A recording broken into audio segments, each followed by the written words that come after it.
আজ তাড়াহুড়োতে একটা ক্যাবে গিয়েছিল প্রেরণা। আজ রবিবার, গত দুদিন ছুটি ছিল, তাই ওদিকটা পুরোটাই সামলে নিয়েছে সুযোগে। তবে আজ রেস্তোরাঁ যেতেই হবে, কাজের চাপ আজ বেশি থাকবে। সেখান থেকে যাবে অফিসে। শুদ্ধকে স্কুলে দিয়ে ক্যাবে পৌঁছেছে। হঠাৎ প্রচণ্ড ভিড়ে তাকে রাইড শেয়ার করতে হচ্ছে। তাদের অ্যাপার্টমেন্টের 7 তলায় ফারাজ ভাই প্রেরণাকে দেখে হাসলেন। লোকটা অমায়িক, সহজ সরল। প্রেরণার সাথে টুকটাক কথা বলতে বলতে বলেন, তুমি এত দৌড়ঝাঁপ করো, রিয়েলি ইমপ্রেসিভ। তোমার ভাবিও খুব দৌড়ঝাঁপ করে। বিজনেস, অফিস সামলে বাড়িতে আসলেই তার মেজাজের সাথে টিকতে পারি না আমি আর আমার বাচ্চা না।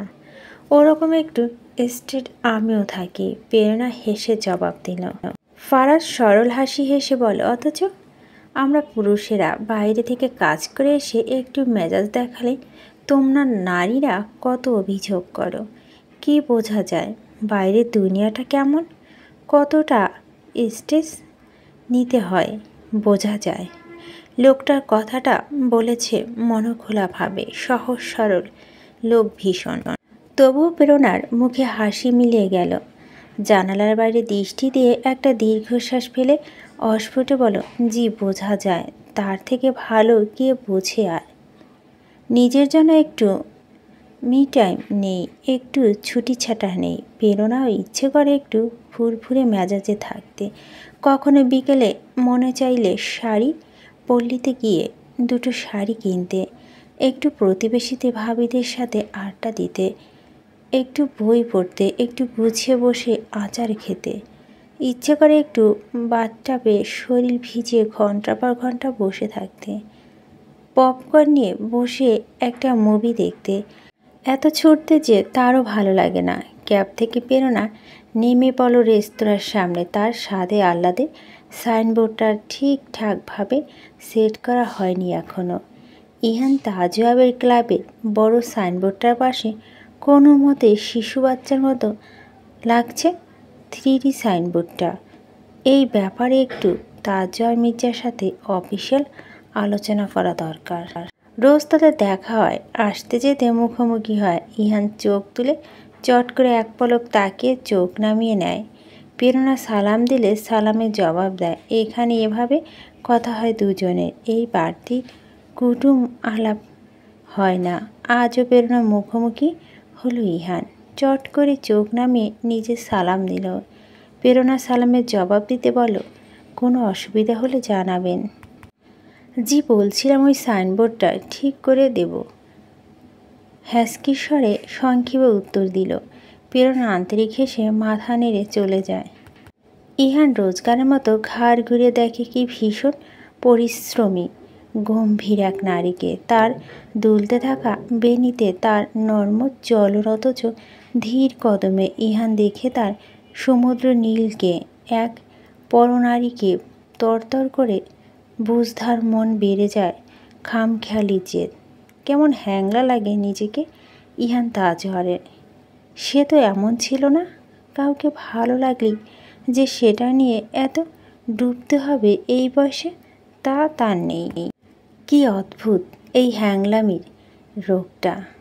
বেচারা পেয়ে তাকে ধরেছে। আপন এসে পাশে দাঁড়াতে ইহান চট করে চোখ নামিয়ে নেয়।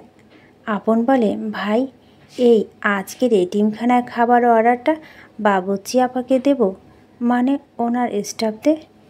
ইহান রাগি রাগি তাকালো আপনের দিকে। প্রেরণা রেস্তোরাঁ থেকে এই অফিসের সবকটা ছেলেকে দূরে থাকার করা আদেশ ইহানের।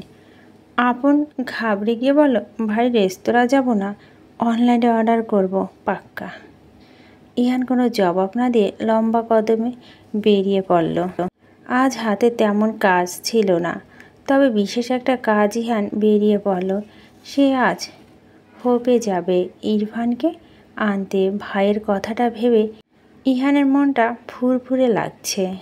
ইয়াশা মির্জা, সে তখন থেকে স্ত্রী মন বোঝার চেষ্টায় আছে, তবে বুঝে উঠতে পারছে না। সে বুঝতে চাইছে না আসলে। তার ধর্মপত্নী চেহারা দেখে মনে হচ্ছে ঠিক নেই কিছু একটা। মজার ছলে বলল, বলেছি চলো আমরা মর্নিং ওয়াকে চলো, মেজাজটা এতে ফুরফুরে থাকবে সারাদিন। আমার মেজাজ অফুরফুরে আপনাকে কে বলল? উহ, আমি তো ভুলেই গিয়েছি।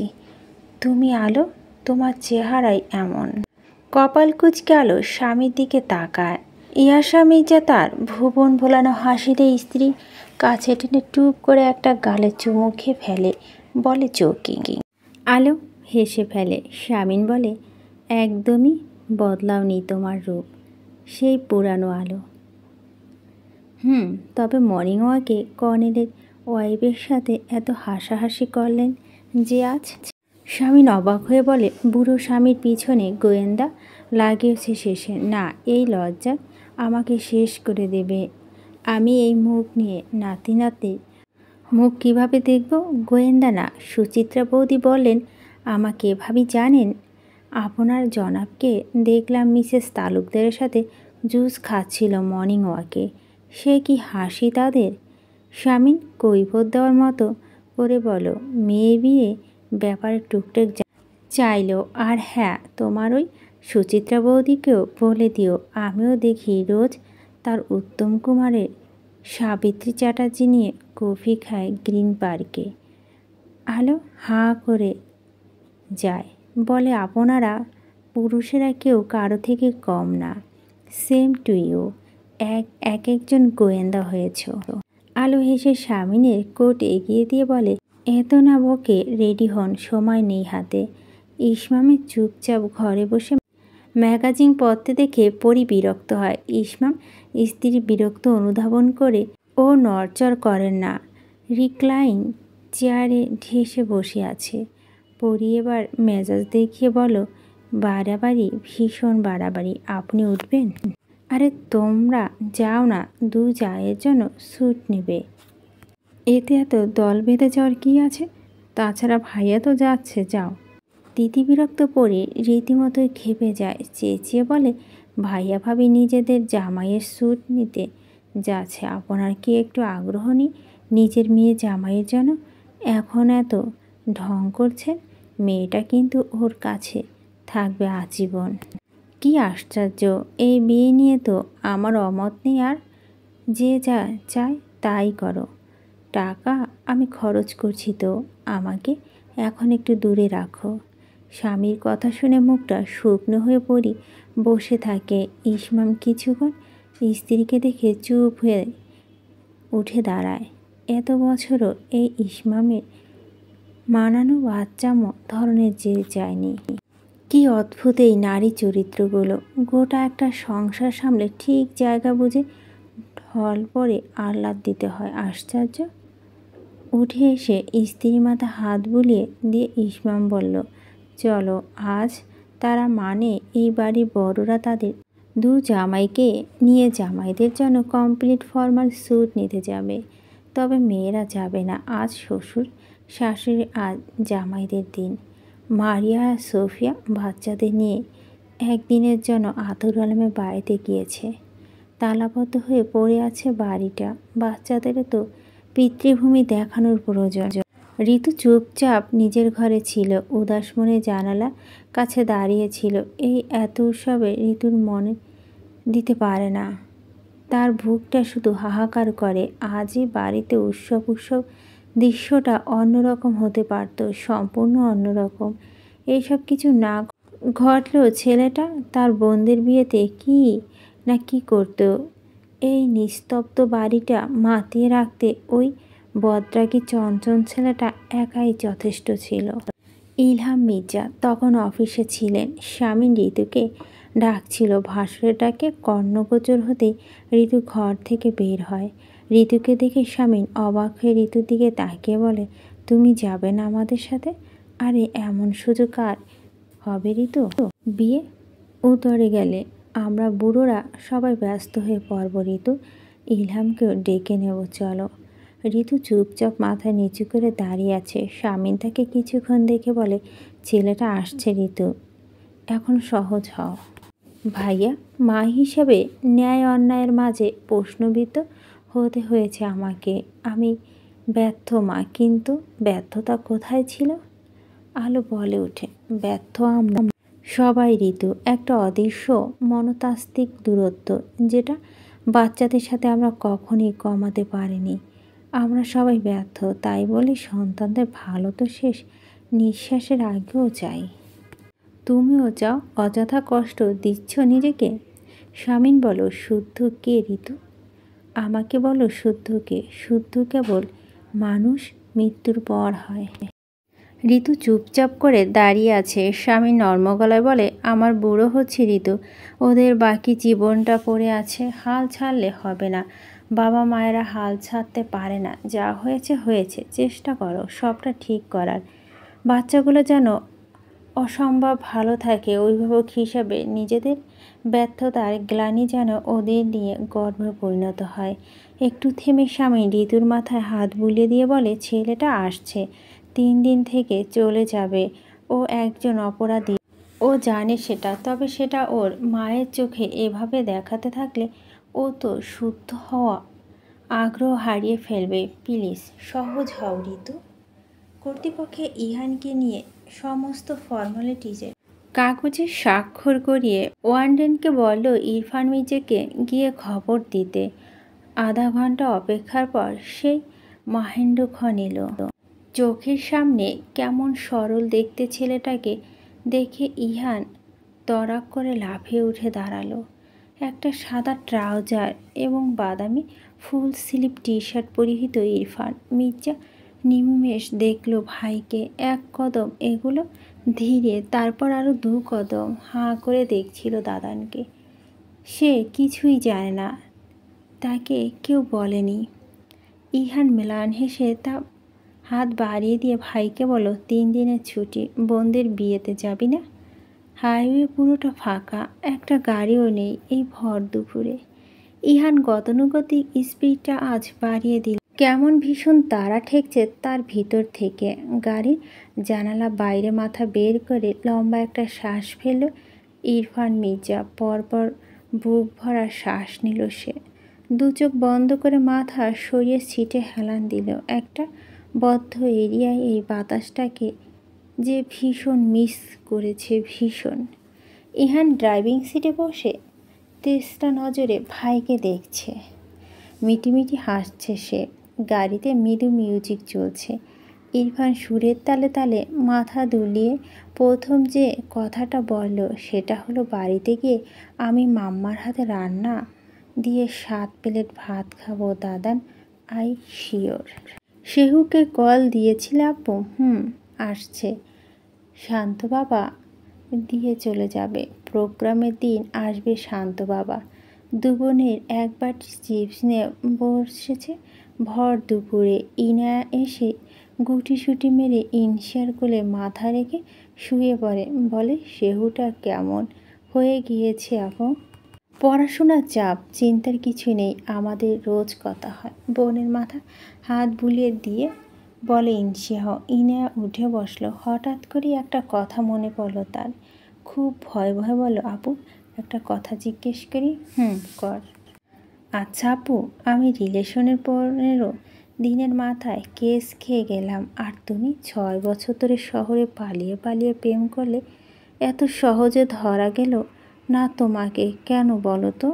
আমি তোর মতো নেলসে বয়ফ্রেন্ডের নাম প্রথম অক্ষর লিখে ঘুরে বেড়াতাম না স্টুপিড। ইয়ানা আপুর কথা বোকা বোকা হাসল লজ্জিত ভঙ্গিতে। তারপর হুট করে বলে ফেলল, বেফাস আপু। আবু সাইমকে ভুলতে পেরেছো তুমি? থমকালো ইনশিয়া। ইহানা ঘাবড়েছে। একটা চর হয়তো তার গালে পড়বে ভাবছে সে। কিন্তু ইনশিয়া খুব শান্ত স্বরে বলল, না, একজন প্রতারককে ভোলা উচিত নয়। দুজনের মাঝে আবারও পিনপতন নীরবতা। ইনা বোনের শক্ত হয়ে যাওয়া মুখ বিবর দেখে নর্মস্বরে বলে, আপু ভাইয়ার সাথে তোমার নর্মাল হয়েছে সম্পর্ক? দুলাভাইয়ের সাথে নর্মাল? কেমন নর্মালের কথা বলছিস তুই? এই যেমন ধরো তোমার নর্মাল স্বামী স্ত্রীর মতো কথা বলো। নর্মাল স্বামী স্ত্রী কেমন কথা বলে? আরে আপু বোঝো না, আর দুদিন পর তো তোমরা এক ঘরে থাকবে। তোমাদের সাংসারিক আলাপ হয়েছে? সাংসারিক আলাপ সংসার হওয়ার পর হয়নি। আরে তোমাদের মধ্যে রোমান্টিক আলাপ হয়েছে? ধুর, বোঝো না। ইনশিয়া বোনের দিকে শীতল দৃষ্টিতে তাকিয়ে আছে। ইনা বোকা বোকা হেসে বলল, ভাইয়া আই লাভ ইউ বলেছে তোমাকে? I love you? I love you কেন বলবে? লোকটা ইনশিয়াকে পছন্দ করে, অনুভব করে কি? কেন বলবে হুট করে আই লাভ ইউ? তবে এই বাক্যটা এতটাই হুট করে কাউকে বলা যায়? ইনশা বলতে পারবে? অন্যমনস্ক হয়ে ভাবছে ইনশা। ঠিক তখনই বাইরে গাড়ির হর্ন বেজে ওঠে। বড়রা মাত্রই বেরিয়েছে, তাদের এই সময় ফেরার কথা নয়। আর সেও, তারও তো ফিরতে 3-4 ঘন্টা দেরি হবে।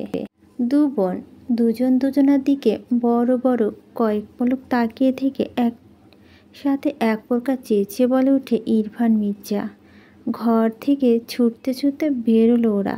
এ যেন দৌড়ের প্রতিযোগিতা চলছে, কে কার চেয়ে বেশি ছুটতে পারে, আগে যেতে পারে গন্তব্যের কাছে। ইনু স্বাস্থ্য ভারী হলেও আজ সে তার আপুকে হারিয়ে দিয়ে ছুটেছে। সিঁড়িতে ধূপধাপ আওয়াজ তুলে নামছে দুজন। বুকের মধ্যে তীব্র আনন্দময় উত্তেজনা, ভাইকে চোখে দেখা সামনাসামনি। সিঁড়ি থেকে নেমে লিভিং রুমে পেরিয়ে লরি পেয়ে সদর দরজায় বাইরে পা রাখতে থমকায় ওরা। ইহান তাজওয়ার মির্জা লাল BMW থেকে আঙিনায় পা রেখেছে এ বাড়ির মেজ ছেলেটা। ইনশা আর ইহানের নিঃশ্বাস আটকে দেখছিল ভাইকে পা থেকে মাথা। জিন্স আর একটা সাদা রঙের শার্ট, চুলগুলো ট্রিম করা, হাতে তার অদ্ভুত বিদঘুটে পিস্টলেরটা নেই। কি ভীষণ মার্জিত আর অমায়িক লাগছে ভাইটাকে। কিন্তু একই হাল, মাত্র কয়েকদিনে দানবী শরীরটা কেমন শুকিয়ে গিয়েছে। একটা কিশোর সুলভ ভাব এসেছে চেহারাতে। আগের রাগী মির্জাকে যেন নেই। এ যেন বাহ্যিকভাবে অন্য একটা ছেলে, শান্ত একটা ছেলে। ইনশা আর ইনায়া এক দৃষ্টিতে তাকিয়ে আছে ইরফানের দুই বোনকে দেখে। একটা সরল হাসি হেসে দুজনকে ডাকে হাত দিয়ে। শ্যামলা চেহারা, ঠোঁটের কোণে ফুটে উঠেছে সরল হাসি। অল্প সময়ের জন্য ইহান বুকে হাত বেঁধে পাশে দাঁড়িয়ে হাসি হাসি মুখ করে দাঁড়িয়ে আছে। ভীষণ রকমের আবেগপ্রবণ হয়ে ইনশা আর ইনায়া ছুটে যায় ভাইয়ের কাছে। ইনায়া গিয়ে আগে ধরল, কাঁপা কাঁপা গলায় বলল, ও দাদান, তুমি অসুস্থ দাদান? ইরফান হেসে মাথা নাড়ে। ইনুকে দেখে কিছুক্ষণ দেখে বলে, শাড়ি পরেছিস? এমন মহিলা সেজে থাকি সবসময়। চোখে পানি মুছে হাসতে হাসতে ইনায়া মাথা নাড়ায়। ইনশা চুপচাপ দাঁড়িয়ে আছে, ঠোঁট কাঁপছে তার। ইরফান ইনায়াকে রেখে ইনশার দিকে তাকায়। ধীরে ধীরে একটা হাত বাড়িয়ে দেয় ইনশার দিকে। তৎক্ষণাৎ ভাইয়ের হাতটা লুফে নিয়ে ইনশার কপাল ঠেকিয়ে কান্না ভেঙে পড়ল। ইরফান হাসছে বোনের কাণ্ড দেখে। ইহান কিছুটা দূরে দাঁড়িয়ে ওদের তিনজনকে দেখছে, আদরের তিনজনকে। ইরফান ইনশাকে বলতে লাগলো, তুই এমন কবে হলি? এত ছিটকাঁদনি কবে হলি? ছোট ভাই, এই ছোট ভাই, এই শোন শোন, আচ্ছা কান্না থামা, শোন। ইনশাহ নাক টানে। ওর গালে হাত রেখে ইরফান বলে, এক হাতে তালি বাজানো দেখবি? দুপাশে মাথা নাড়ে ইনশা। ইরফান বলে, আমি তবুও বাজাবো। কথাটা শেষ না করে ইরফান ইনশাকে একটা মোটামুটি ধরনের চর মারে। খুব সিরিয়াস ভঙ্গিতে। এটা আধো মজা ছিল না। গালে হাত চেপে শ্বাস আটকে চোখ বড় বড় করে ভাইকে দেখে ইনশাহ। ইনায়া আর ইহান হতকম্প। ঘটনা আকস্মিকতায় ইনশা ভীষণ রকমের হতবাক হয়ে অস্ফুট বলল, মারলি কেন? শার্টের হাতা গোটাতে গোটাতে গা ছাড়া ভঙ্গিতে ইরফান জবাব দিল, এটা হচ্ছে ভাই জাতীয় শাসন। 100% শিওর বড় দাদার নিশ্চয় তোকে এই চটটা মারেনি। এইটুকু বলে একটু থেমে সে আবারও বলতে শুরু করে, ছি, শেষমেশ সাইম ভুইয়া, দ্য গ্রেট রাঙ্গামুলা ওয়াক থু। একদলা থুথু ফেলো ইরফান মাটিতে। ওরা তিনজন তখন অবাক হয়ে দেখছে ইরফানকে। ইরফান ঘুরে সদর দরজার দিকে যেতে যেতে বলে, অবশ্য তোদের 3 ভাই বোনের রুচি মিলে যায়। ছোট থেকেই আমার মতো ইউনিক নোস। কথাটা বলে ইরফান শীষ বাজাতে বাজাতে বাড়ির ভিতরে ঢোকে। ইনসা ঘুরে ইহানের দিকে তাকিয়ে হেঁচকে উঠে বলে, এটাকে তুই আনলে কেন দাদা? চেক করে আনোনি? এ তো একটুও শোধরায়নি। শান্তিরিনী আজ সন্ধ্যার পর ইনসা ইনার মেহেদি সঙ্গীত প্রোগ্রাম। তোনারা দল বেঁধে পার্লারে এসেছে দুপুরে। প্রতিযোগিতা হবে এখন থেকে। প্রোগ্রামে কয়টা দিন সুন্দরী প্রতিযোগিতায় এগিয়ে থাকবে কে? তাজরি হাসতে হাসতে বলছে, ট্রাস্ট মি, ইসি ধারে কাছেও যাব না আমরা। ওই মেয়ে ধারালো সৌন্দর্য নিয়ে জন্মেছে। মানহা বলে, আসলেই সাইমের জন্য আফসোস হয়। বেটা অন্ধ, বলে কিনা ঠান্ডা মরা মাছ। তুনা বলে, ঠান্ডা মরা মাছ ধীরে ধীরে মইন ফরাজি উষ্ণ মৎস্যকন্যা হয়ে যাবে। চোখ দেখলে দেখিস না, হিংসায় জলে পুড়ে মরবে। তুনার কথা হেসে উঠে বাকিরা। রিং বাজছে তুনার ফোনে। ইনসার মইনে নিয়ে আরও কিছু চমকপ্রদ মন্তব্য নিয়ে ফোনটা হাতে নিতেই তার চক্ষু চড়ক গাছ। বাকিরা ওর দিকে তাকিয়ে বলে, কিরে কার ফোন? সাইম অস্ফুট স্বরে বলে। তুনা রিসিভ করবে না ভেবেও কলটা রিসিভ করে। যে কানে ধরে ওপাশ থেকে সাইম ঠান্ডা স্বরে, তুনার কলটা কেটো না। হাউ ইজ ইসি নাও? তুনা মুখটা হা হয়ে গেল। পরপর কপাল কোচকালো। হাউ ইজ ইসি নাও মানে? ওই তাতে আপনার কি? কিছুই না, জাস্ট টেল মি। ইসি ওকে? ওই দিনটাতে কি হয়েছিল? ওই দিনটাতে ইসি বিয়ে হয়ে গিয়েছে, আকত হয়েছে, বুঝলেন? চেঁচিয়ে বলে তুনা। সাইম চুপ হয়ে যায় কিছুক্ষণের জন্য। বলো, বিয়ে হয়েছে? বিয়ে তো দুদিন পরে হবার কথা ছিল, বাট মইন ভাইয়া আর ইসি বড্ড তাড়াহুড়া করলো। ওরা দুজনের প্রতি এতটাই দুর্বল হলো যে ওদের আর তর সইছে না, সোজা বিয়ে করে ফেললো, বুঝলেন? Bloody seater. দুর্বল হলো, রোবোটিক জবাব সাইমের। তুনা একটা পৈচারিক হাসি হেসে বলো, জি মইন ভাইয়া এতটাই হ্যান্ডসাম যে ইসি তো পুরো গলে গিয়েছে। আর মইন ভাইয়া তো ইসির জন্য জান হাজির করে এখন। চুপ করে রয় সাইম। তুনা মেজাজ ধীরে ধীরে বড্ড গরম হয়ে ওঠে, পা জ্বলছে। সাইমকে বলে, ন্যাকামি হচ্ছে এখন। হাউ ইজ ইসি নাও? যান গিয়ে বাপের পছন্দ করা একটা উত্তপ্ত জ্বলন্ত ইল মাছ বিয়ে করুন। যত সব ন্যাকা বোকা গদ্ধব ছেলে। অ্যান্ড ইউ লিসেন, আমাদের ইসি ঠান্ডা মরা মাছ না, ওটা আপনি। রাখুন ফোন। ধুম করে কল কেটে বড় বড় নিঃশ্বাস নিচ্ছে তোনা। ওপাশ থেকে ফোন হাতে নিয়ে স্থির দাঁড়িয়ে আছে সাইম। তার দৃষ্টি স্থির ফোনে। বিড়বিড় করে বলো, বিয়ে হয়ে গিয়েছে? 7 প্লেটে ভাত খাবার ইচ্ছে পোষণ করেছিল ইরফান মির্জা, কিন্তু ভাবগতি দেখে মনে হচ্ছে 1 প্লেট ঠিকঠাকভাবে খেতে পারবে না। খাচ্ছে ধীরে ধীরে। ইহান মুখোমুখি একটা চেয়ারে বসে ওকে দেখছে। ইনসা আর ইনায়া একটু পরপর ইরফানের প্লেটে খাবার তুলে দিচ্ছে। ইরফান খেয়ে এগোতে পারছে না যদিও। বাইরে তখন ইভেন্ট ম্যানেজমেন্টের লোকজন। বাড়িটা সাজানো, ব্যাকওয়ার্ড সাজানো, শান্তিনের গোটা এরিয়া সাজিয়ে সেই সকাল থেকে। ইরফান খেতে খেতে ইহানকে বলো, এত তাড়াহুড়ো? আজ মেহেদি সঙ্গীত, আজ প্রোগ্রাম, পরশু ইসি শ্বশুরবাড়ি যাবে, মানে এত তাড়াহুড়ো? তোর জন্য, তোর ছুটি 3 দিন। ইরফান চোখ তুলে তাকায়, তাই বলে, ঠিকঠাকভাবে আনন্দ করবে না? তোকে ছাড়া আনন্দ হতো না। আর আমি জেলে থাকলে? ইহান চুপ হয়ে রয়। ইনসা ভাইয়ের প্লেটে বিপ তুলে দেয়। গেটের বাইরে তখন বাড়ির বড়দের 2টো গাড়ি এসে থামে। সব কাজ শেষ করে 2টো জামাই কিনে রেস্তোরাঁ দুপুরে লাঞ্চ করে প্রীতম আর মইনকে তাদের গন্তব্য ছিঁড়ে তারা এলো। ইলহাম মির্জা তাদের সাথে আছে।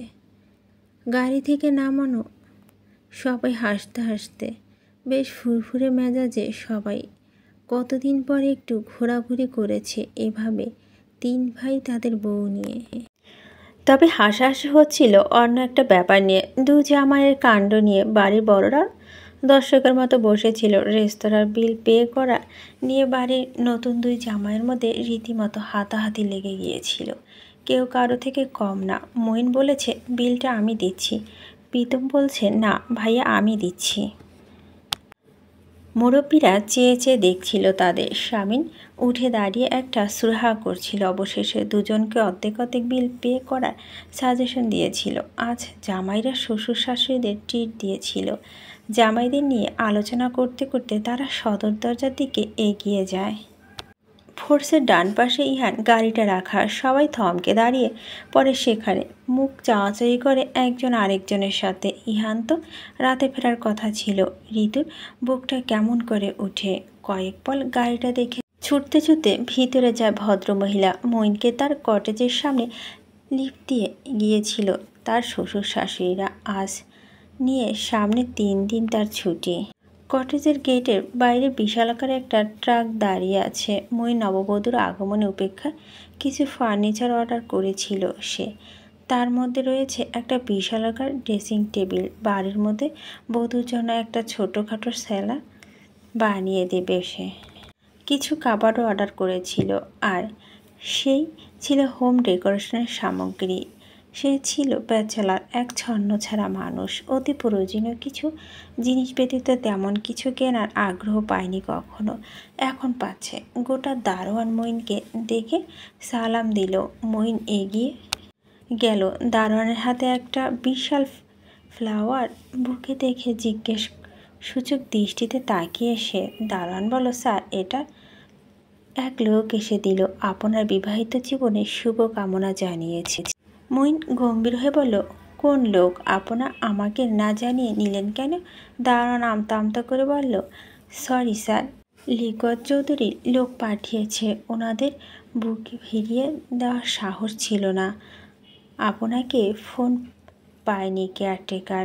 মঈন জল শক্ত হয়। 2 দিন আগে প্রেস ক্লাবের একটা ঘটনা মঈন তাদের সাথে সমঝোতা করেনি বলে লিকত চৌধুরী মাইন্ড করেছিলেন। আর ঘটা করে ফ্লাওয়ার বুক পাঠিয়েছে। মঈন বুকটাতে কয়েক পলক দেখতে দারোয়ানকে ঠান্ডা স্বরে বলল, ওটা বাইরে ডাস্টবিনে রাখুন। কটেজে ঢুকে মঈন একটা লম্বা শাওয়ার নিয়ে বেরোল। ধবধবে সাদা রঙের তোয়ালা দিয়ে মাথাটা ঠিকঠাকভাবে মুছছিল না। তোয়ালাটা 2 কাঁধে ঝুলে বেডে বসলো। তার রুমের বিশালাকার ওয়াশরুম। তখন 2 জন মিস্ত্রি ছিল। মঈন ইশারার জন্য একটা বাথরুম সেট করিয়েছে ওয়াশরুমে। শ্যামলার সুদর্শন মুখটা ভেজা ভেজা চুল থেকে টুপটুপ করে পানি গড়িয়ে পড়ছে। সেদিকে খেয়াল নেই মঈনের। সে একে একে তার বন্ধুদের কল দিতে ব্যস্ত। আর শ্বশুরবাড়িতে মেহেদি সঙ্গীত প্রোগ্রামে ইনভিটেশন আছে। সন্ধ্যার পরেই যাবে সবাই। সবার সাথে যোগাযোগ করে মঈন বিছানায় টানটানো হয়ে শুয়ে পড়ল। এখন সে তার বউয়ের সাথে কথা বলবে। ইনশা কলটা রিসিভ করল। প্রতিদিন যতটুকু কথা হয় ঠিক ততটুকুই হলো। ইনশা জানালো তার ভাই এসেছে। মঈন তাকে আনন্দ করার জন্য কথা বলে ফোন কাটল। তারপর বাগদানের রাতে ইনশার ছবিগুলো একটার পর একটা দেখতে লাগলো। ঠোঁটের কোণে ফুটে উঠল এক চিলতে পরিতৃপ্তির হাসি। এই এক নিখুঁত সৌন্দর্য অধিকারিণী। আর 2 দিন বাদে তার ঘরময় পায়চারি করবে। যাকে দেখে মঈন সকাল হবে, যার সান্নিধ্য রাত হবে। ঋতু একছোটে চলে গেল ভিতরে।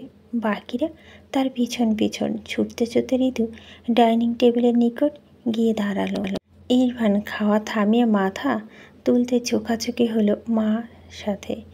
শুকনো মরুভূমির মতো খড়খড় হয়ে মাতৃ আত্মা ছটফটাচ্ছে। ঋতু ঠায় দাঁড়িয়ে আছে, মুখের দিকে তাকিয়ে রয়। ইলহাম এসে দাঁড়ায় সেখানে। বাকিরা অবাক হয়ে দেখছে ইরফানকে। শামিন ইহানকে বলল, সন্ধ্যায় ফেরার কথা ছিল না? ছাড় পেয়ে গেলাম আগে ভাগেই। সবাই দেখতে লাগলো ছেলেটাকে। বয়স কম কম লাগছে। মনে হচ্ছে 22-23 প্রাণবন্ত এক যুবক। শত ভার্সিটি উঠেছে। ঋতু গাল ভেঙে আসছে। ইরফান মায়ের থেকে চোখ নামিয়ে ধীর স্থির শেষ লোকমাটা মুখে পুরে চিবোতে চিবোতে বলে, সব ঠিক ছিল, তবে আম্মা লবণ বেশি হয়েছে। আর মাছ ভুনাতে জিরেটা কেন দাও? বিরক্ত লাগে আম্মা। ঋতুর চোখ বেয়ে পানি পড়ছে। আলগোছে সে তা মুছেও নিল। ইরফান প্লেটে হাত ধুয়ে ফেলে। উঠে চলে আসে মায়ের কাছে। এসে ঋতুর মাথা থেকে আঁচল নামিয়ে হাত দিয়ে মুছে নেয়। ঋতু ছেলেকে দেখে কিছু বলে না মুখে। ইরফান মুখটা মুছে নিয়ে মাকে দু হাতে আলগে ধরে নিজের কাছে টেনে মায়ের দুগালে চুমু খায় দুটো। তারপর মাকে ছেড়ে দিয়ে ধীর ভাই ইলহামের সামনে গিয়ে দাঁড়িয়ে বলে, আসসালামু আলাইকুম পাপা। ইলহাম একটু অবাক হয়ে সালামের জবাব দিল। ছেলেকে শান্ত স্বরে। ইরফান একে বাড়ির সব বড়দের সাথে কুশল বিনিময় করে। বড় মায়ের হাত ধরে হাতে চুমু খেলো, ছোট মায়ের হাত ধরে হাতে চুমু খেলো। ঋতু গম্ভীর কণ্ঠে ছেলেকে বলে, গিয়ে গোসল করে একটু ঘুমিয়ে নাও। বিকেলের পর থেকে সবাই মেহমানরা চলে আসবে, তখন তোমাকে প্রয়োজন হবে আমাদের।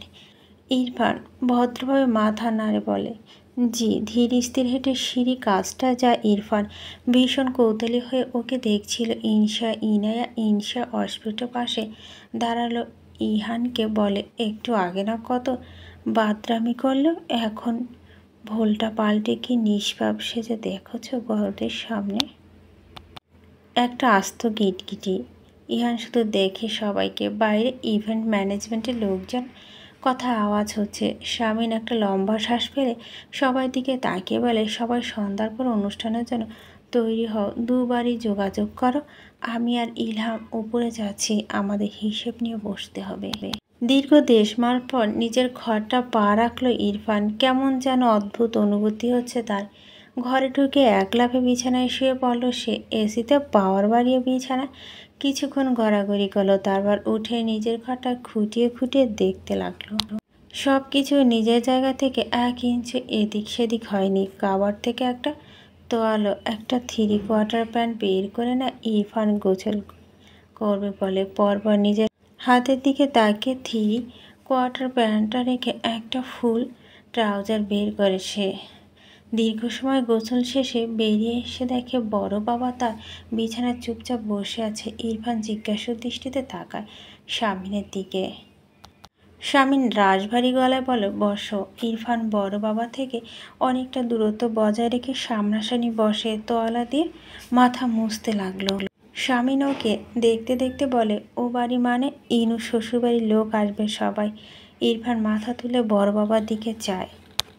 শামিন বলতে থাকে, একটু ঘুমিয়ে নাও, সন্ধ্যার পরে এই অনুষ্ঠানে অংশ নিতে ইচ্ছে করলে নেবে, তবে প্রীতমের সাথে হেসে সালাম বিনিময় করবে, প্রেরণাকে দেখলে সালাম দেবে এবং এইটুকু বলে শামিন একটু থেমে বলে ওঠে, ভুল করে পৌনমীর মেয়েটার সামনে যাবে না। ছেলেটাকে খুব কড়া করে বলতে চাইল, পারল না শামিন। অন্তত নর্মস্বরে বলল কথাটা। ইরফান কিছুক্ষণ বড় বাবাকে দেখে স্মিত হাসে, তারপর বলে উঠে, ডোন্ট ওয়ারি, আমি একটা লম্বা ঘুম নিতে চাচ্ছি বড় বাবা। এইসব অনুষ্ঠান নিয়ে মাথা ব্যথা নেই, আসলে ওই শালারা। এইটুকু বলে থতমত খেয়ে যায় ইরফান।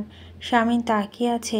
ইরফান নিজেকে শুধরে নিয়ে বলল, মানে ওখানে লোকজনগুলো খুব ডিসিপ্লিন, বিকেলে একটু ঘুমাতে পারি না, এখন ঘুম দেব, তুমি যাও, কাল প্রোগ্রাম থাকবো, চিন্তা করো না, যাও।